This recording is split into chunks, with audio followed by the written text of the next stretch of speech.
Merci d'être sur la télévision Labari pour suivre le journal de ce jour, vendredi 5 avril 2024. Mesdames, Messieurs, bonsoir, bonne rupture et bienvenue à tous.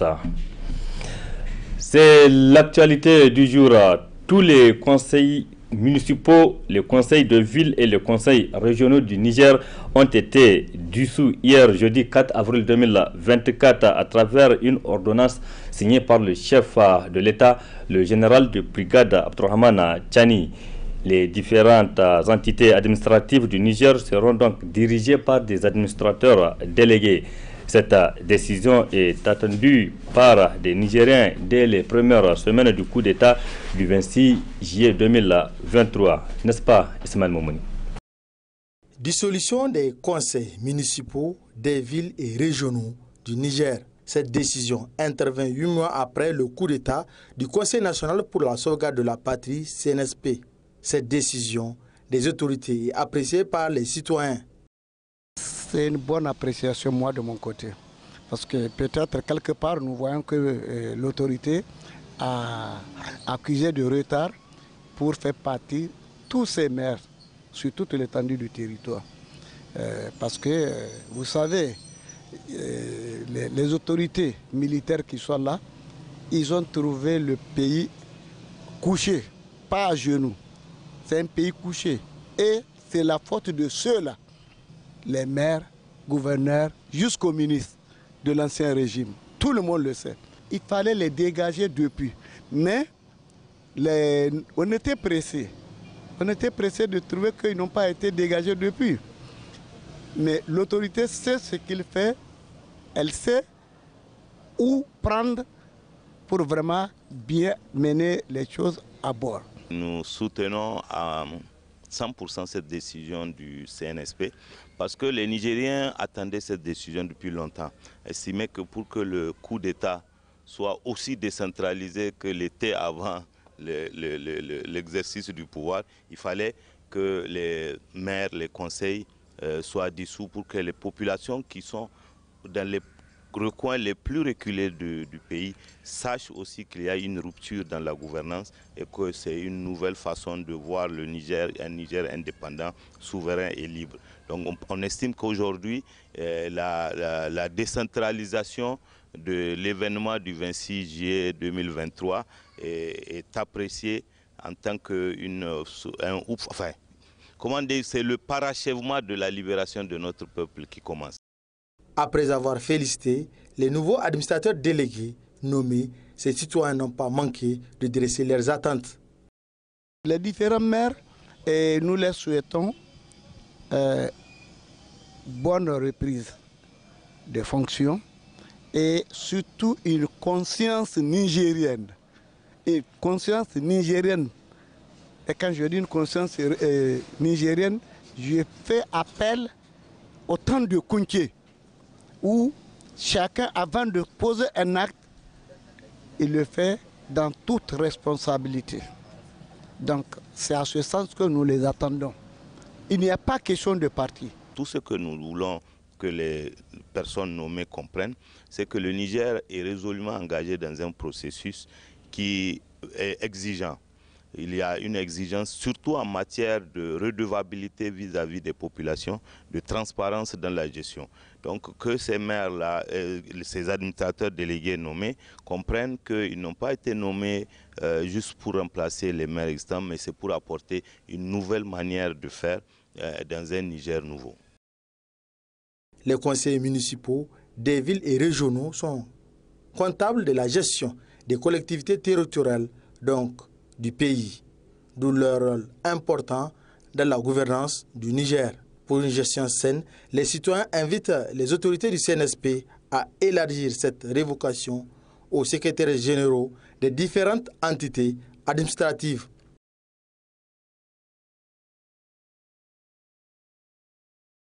27e nuit aujourd'hui, vendredi 5 avril 2024 du mois béni de Ramadan.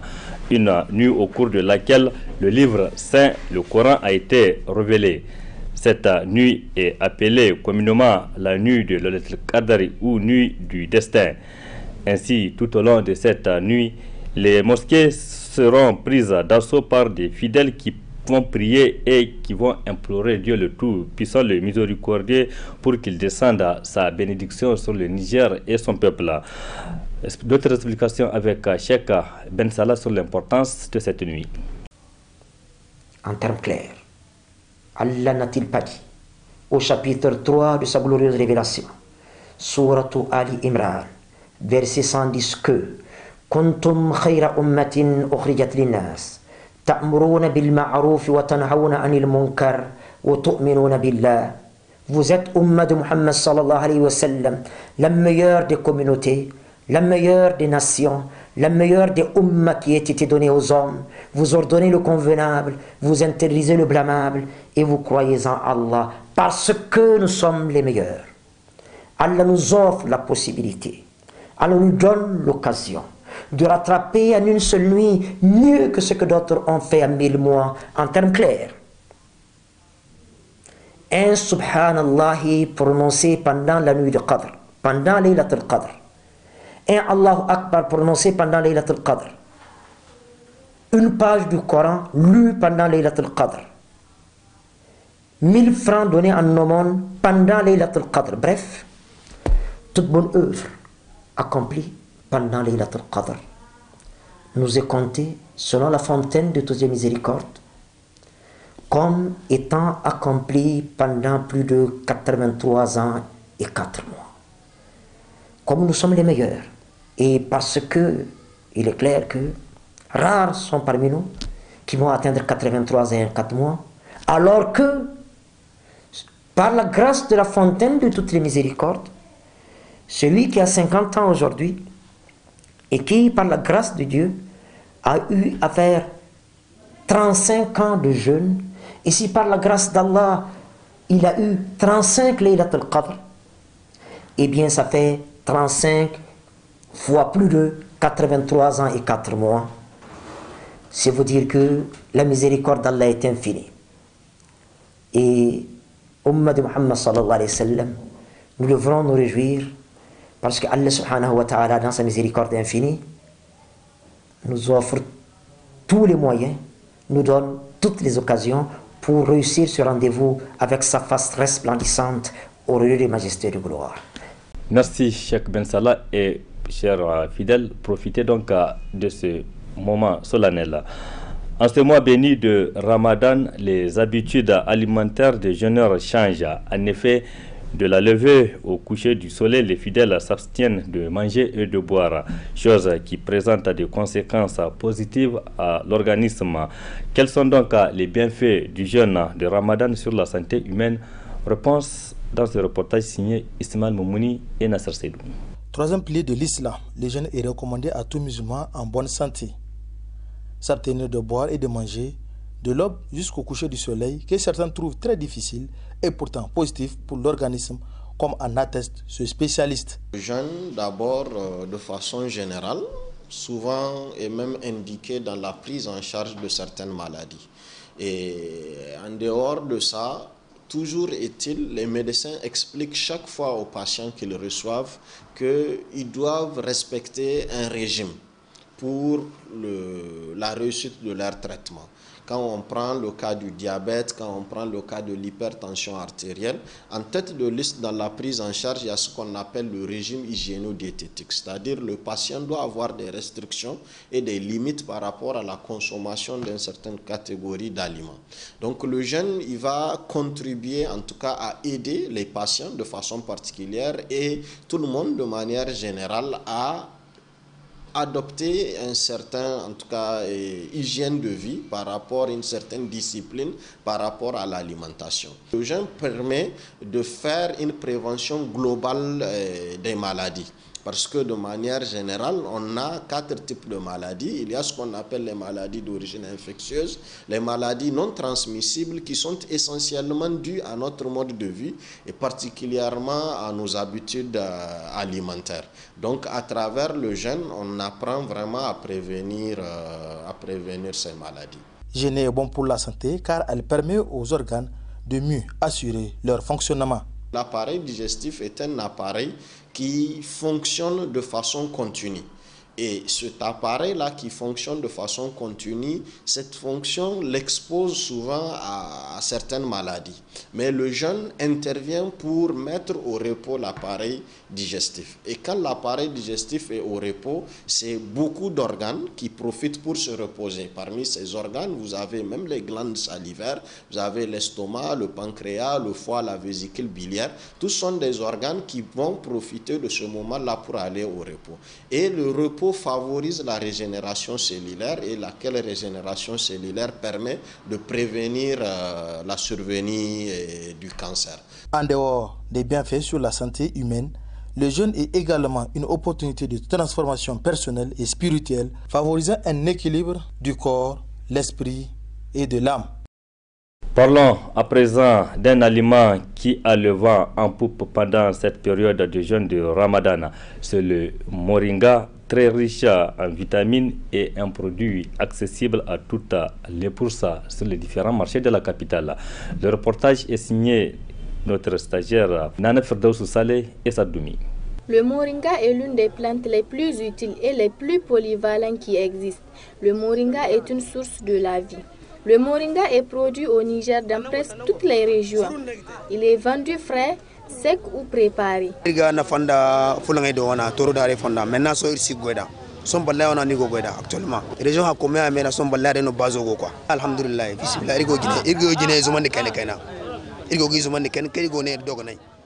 Le moringa provient essentiellement de toutes les régions du Niger, mais c'est celui de Balayara qui est le plus fréquent dans ce marché.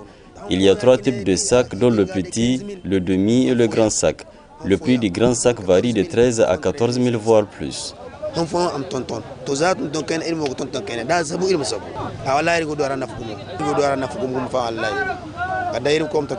Malgré sa disponibilité, le moringa coûte un peu cher.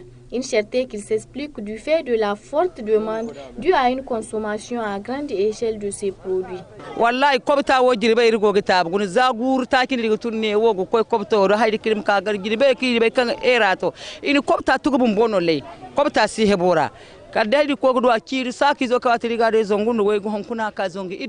Le moringa se fait rare ces temps-ci. En plus, le prix est très élevé. Nous demandons de l'assistance à l'État dans nos activités.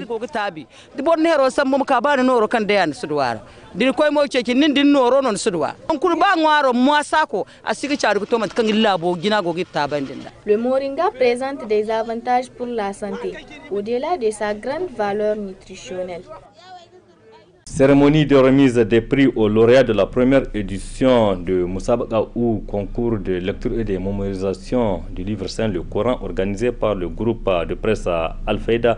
C'était ce vendredi dans la matinée dans les locaux du dit groupe. Ce concours de lecture du livre saint, le Coran, le premier du genre à Al-Faïda, a vu la participation des candidats de la catégorie Amma et Yassine, nous rapporte Nafissa Yahaya et Aboukar Souley. C'est par cette fatia qu'a débuté cette cérémonie qui consacre la remise de prix aux lauréats de la première édition de la Moussabaqa organisée par le groupe de presse Al-Faïda. Venus de plusieurs localités du Niger, les candidats inscrits à ce concours de lecture du Saint-Coran ont un âge compris entre 8 et 13 ans. Le mois de Ramadan est un mois consacré pour la lecture du Coran. Et notre groupe étant un jeune groupe, nous avons jugé utile de profiter de cette année 2024 pour organiser notre première Moussabaqa.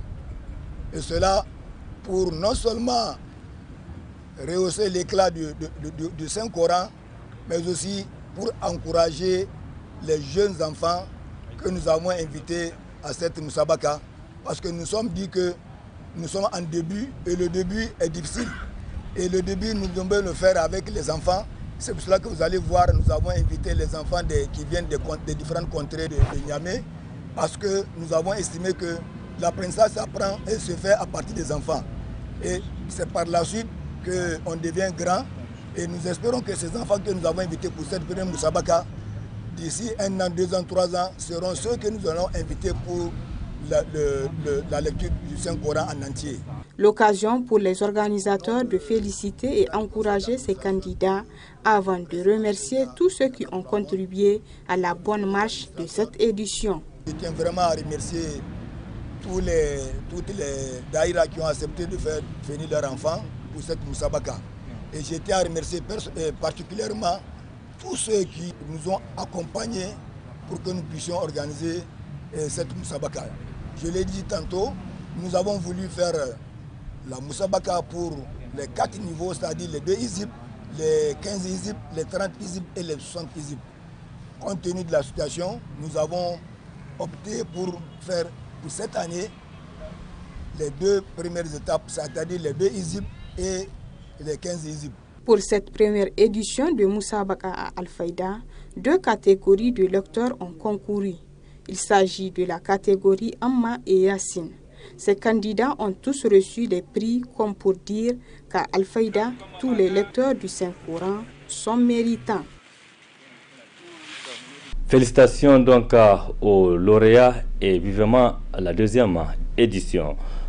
Plusieurs quartiers de Niamey font face à un problème d'eau dû à une baisse de pression, notamment pendant cette période de forte chaleur. Dans certaines zones, il faut rester la nuit tard pour avoir de l'eau, une situation qui met mal à l'aise la population. Qu'est-ce qui explique ce problème d'eau récurrent à Niamey? Réponse dans ce reportage signé Nafissa Haya et Ibrahim Abdou. Selon les données du ministère nigérien de l'hydraulique et de l'assainissement en 2020, seulement 49% de la population urbaine bénéficie d'un service optimal d'eau potable contre 2% pour les populations rurales. Parmi cette population urbaine à Niamey, plusieurs quartiers font face à une pénurie d'eau, surtout pendant la période de forte chaleur. Plusieurs facteurs expliquent ce phénomène à Niamey, selon Dr Younsa Hassan, géographe aménagiste. L'accès à l'eau potable, c'est traduit d'abord par une sorte d'écrit, si vous voulez, et un modèle que vous voyez ici, à travers cette image autour du fleuve Niger. Au niveau de la ville de Niamey, surtout notamment au niveau du premier arrondissement communal, à partir du plateau, où le service d'eau a commencé avec la construction du premier château d'eau, vous avez dans cet espace le réseau qui est presque diffus. Vous savez, le réseau qui passe partout. Donc, ce qui fait que c'est comme si, au fur et à mesure que vous vous éloignez du fleuve, vous êtes en train de vous éloigner d'un meilleur accès à l'eau potable. Et le problème est lié à l'éloignement des infrastructures et équipements. À partir du mois de mars, les températures augmentent et provoquent une hausse de la demande d'au moins 20% en eau. Si vous regardez la production d'eau au cours de l'année par rapport en lien avec les températures, vous allez voir que dès que les températures commencent à augmenter, il y a une hausse des besoins en ville. Donc, ce qui fait que ceux qui se trouvent au niveau des périphéries, même l'eau qui est produite au niveau des usines de Goudel et Intera ne peut pas être refoulée. Autre facteur aussi qu'on peut expliquer, c'est lié vraiment à la croissance urbaine anarchique. Parce qu'on s'est trouvé dans une situation où, au moment où la ville grandissait, les infrastructures et équipements ne suivaient pas. Pour faire face à ce problème d'eau dans ces quartiers à Niamey, un modèle d'aménagement hydrique s'avère nécessaire, selon toujours Dr Younsa. La pénurie, c'est un facteur qui est socialement construit. C'est-à-dire, en fait, la pénurie, c'est surtout provoqué par les usages de l'eau. Donc, puisque c'est une mauvaise utilisation de l'eau, une mauvaise répartition de l'eau, par exemple, nous, au niveau du laboratoire, les réflexions que nous menons pour aider à améliorer, c'est d'essayer de trouver un modèle d'aménagement qui permet d'atténuer les souffrances de ces populations qui sont au niveau ce troisième territoire qui est au niveau de la périphérie. Donc c'est un modèle sur lequel nous continuons à travailler, qu'on appelle le modèle du PESOL, qui essaie d'appréhender l'ensemble des services d'eau qu'on a dans la ville de Niamey afin de faire une répartition qui va permettre d'avoir un équilibre hydrique. Des efforts sont fournis par les autorités pour pallier ce problème d'eau. C'est pourquoi il appelle à la responsabilité de la population. Il faut reconnaître qu'il y a des efforts qui sont faits quand même avec la construction de la 4e filière au niveau de l'usine de Goudel qui a une capacité de 40 000 m3, donc qui a augmenté la capacité à l'échelle de la ville. Donc il faut dire, puisqu'on dit que c'est vraiment un facteur qui est socialement construit, donc c'est provoqué par les usages de l'eau et les différences techniques aussi. Donc ce qu'on peut dire, c'est qu'à l'échelle, à l'endroit de la population, c'est vraiment de les appeler à la responsabilité, à la sobriété, à utiliser l'eau avec parcimonie. Surtout ceux qui se trouvent, ceux qui sont proches des infrastructures. Il ne faut pas oublier que dans la journée, quand vous ouvrez vos robinets, vous les laissez ouverts, vous empêchez à ceux qui sont éloignés des infrastructures d'avoir de l'eau. Au Niger, moins d'un habitant sur deux a accès à l'eau potable. C'est pourquoi la gestion saine et durable de cette denrée est essentielle pour l'atteinte de l'objectif de développement durable d'ici 2030. Merci Nafissa Yahaya. Point final de cette édition. Merci aussi à vous de l'avoir suivi. Restez en compagnie du programme de la télévision La Bari. Excellente nuit à toutes et à tous. Au revoir.